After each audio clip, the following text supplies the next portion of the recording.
Bonjour à tous, j'espère que vous allez bien. Le 15e chapitre de la série The Mandalorian est arrivé le 11 décembre, et je vous propose de découvrir mon avis sur ce nouveau chapitre aujourd'hui. Bien entendu, la vidéo contiendra des spoilers, donc si vous n'avez pas encore vu l'épisode, je vous recommande vivement de quitter cette vidéo. Le 15e chapitre de la série The Mandalorian, intitulé Le Repenti, est un épisode très plaisant à regarder. Ce n'est pas mon préféré, mais j'ai bien aimé cet épisode. J'ai d'ailleurs été très surpris par ce dernier, car je m'attendais à ce que nous ayons, comme pour la première saison, une conclusion en 2 épisodes. Dans cette deuxième saison, on va de surprise en surprise à chaque épisode, et c'est ça qui est beau. Comme l'indique implicitement le titre de ce nouveau chapitre, l'ancien tireur d'élite impérial, Mix Befeld, que nous n'avions pas revu depuis le chapitre 6, fait son grand retour. Personnellement, ce personnage ne m'avait pas marqué plus que ça, tandis que dans ce nouveau chapitre, je trouve qu'il a été très bien développé. J'ai d'ailleurs trouvé son différend avec son ancien supérieur, le détestable Valines, extrêmement intéressant. Sous le commandement de ce dernier, en plus de la disparition d'une ville avec tous ses habitants, une division entière a été perdue sur Burning Con au cours de l'opération Cendre. Une opération visant à dévaster plusieurs planètes impériales après la mort de l'empereur, comme Naboo, le monde natal de ce dernier, et Vardos, que nous avons découvert dans la campagne de Battlefront 2.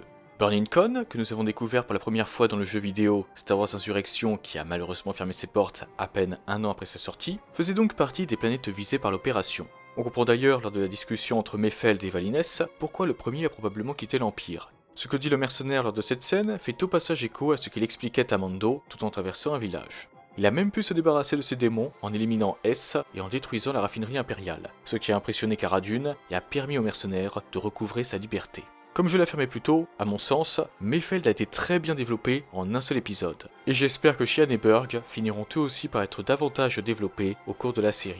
À part cela, je trouve que la planète Morak est de toute beauté, et la scène du Juggernaut et des pirates est quant à elle très sympathique, mais c'est surtout sa conclusion que j'ai appréciée, avec les impériaux qui éliminent les derniers pirates. Dans le même temps, nous avons eu l'occasion de revoir les Shoretroopers, donc bien entendu, ça fait plaisir.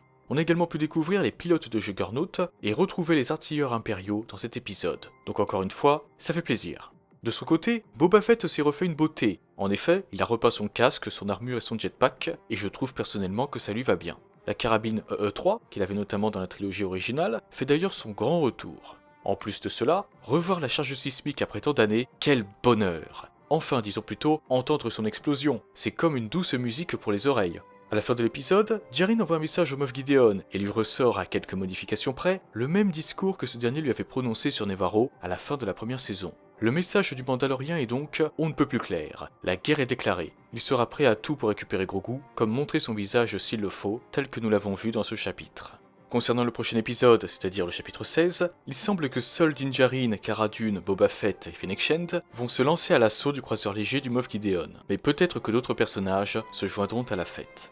A mon avis, la lance en Beskar offerte par Ahsoka à Djarin n'est pas là pour faire joli, et elle devrait permettre aux Mandaloriens de résister aux attaques au sabre laser de Gideon. Nous devrions donc avoir un affrontement entre ces deux-là dans le prochain épisode. On a aussi, comme nous l'avait annoncé Giancarlo Esposito, un combat majeur et épique au sabre laser, dans lequel Gideon va affronter quelqu'un d'autre armé d'un sabre laser, probablement un Jedi.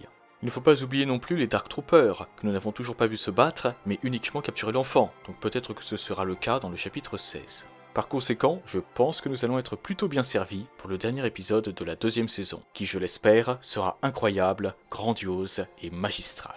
De son côté, le chapitre 15 intitulé Le Repenti est un pur plaisir et nous prépare comme il se doit pour le grand final de la deuxième saison. Donc un grand merci à Rick Famuyiwa pour cet épisode. Et d'ailleurs, merci pour ce très beau cadeau d'anniversaire. Ainsi ai-je parlé. De votre côté, n'hésitez pas à me donner votre avis sur ce 15e chapitre de la série. Vous pouvez aussi partager vos théories en commentaire, c'est avec plaisir que je lirai tout ça et que j'en discuterai avec vous. Sur ce, je vous souhaite une excellente journée ou une excellente soirée. On se retrouve prochainement pour mon avis sur le 16e chapitre de la série, qui sera le dernier de la saison 2. Il nous faudra ensuite attendre le 25 décembre 2021 pour découvrir la saison 3. Que la force soit toujours avec vous, et moi je vous dis bye. Merci à toi d'avoir visionné cette vidéo. Si elle t'a plu, n'hésite pas à la liker et à la partager. Cela permet de soutenir la chaîne. En outre, si ce n'est pas encore fait, tu peux t'abonner et activer la cloche des notifications pour être au courant de la sortie de toutes mes futures vidéos. Sur ce, que la force soit avec toi, à jamais.